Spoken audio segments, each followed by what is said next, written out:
So I went to lunch today, and I just wanted to show you, I had to show you the size of this cinnamon roll.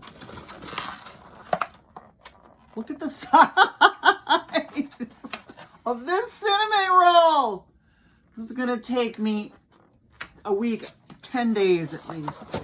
I went to lunch at Kayla Marie Bakery in Amherst. And even the sandwich that I got, the turkey slab was like this thick. I only ate half of that. That'll last me 3 days.